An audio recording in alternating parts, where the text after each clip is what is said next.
and I think the thing that I've missed the most in transitioning outside of sports is no longer having that kind of built-in community around you where you're all fighting for the same thing, uh, but also the ability to share frustrations and things that are going on in life in general. Sure. Yeah, yeah, yeah. Yeah, sure. Yeah. And I think like you said, I think that's one of the things too is like there's an a comfortability in knowing what the success is that you're being measured at, right? Like you're talking about wins and losses. Like it's very easy at the end of a match to go, I won or I lost, right? And then go back to the drawing board and figure out the things that you need to improve or whatever, what went wrong.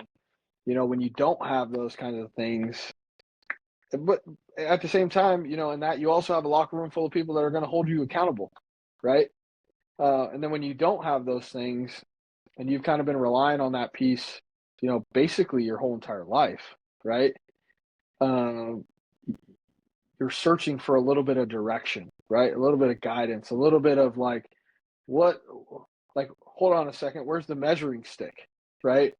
Like in sports, we have daily kind of parameters that we live in. Like these are the things that you have to do.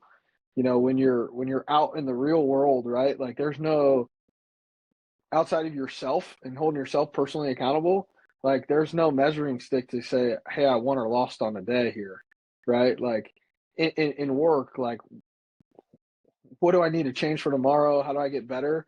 Right? There's a lot of discovery that goes on in that, and I think that's not only for athletes. I think that's for people coming out of college and just jumping into the workforce. I think there's a lot of that too.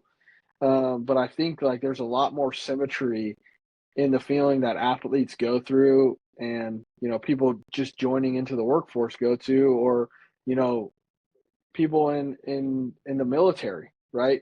Getting out of the military and coming back to society, there's that transition period is hard, and it's not complaining about it. It's not like being sad. It's not a this. It's a shock to the system, right? That you have to stop, for a second personally and be like, hold on a second, like where do I go from here? And being vulnerable enough to kind of have the conversation, with somebody or millions of people or whatever it is, like I need some guidance here, guys, right? Like help, like let me learn from what you did when you were just joining into the workforce, or what you did when you stopped playing college sports. Like give me some guidance here,